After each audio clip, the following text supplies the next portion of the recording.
Hi, this is INFINIX Hot 30 and I'll show you how to scan QR codes with our device help.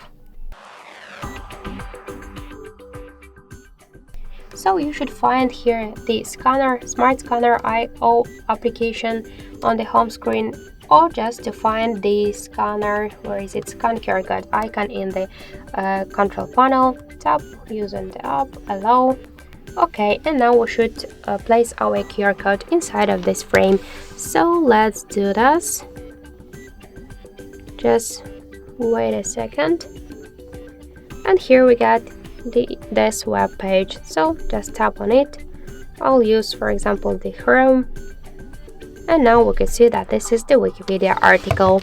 So that's it. Thank you for watching. And if you find this video helpful, leave thumbs ups and subscribe.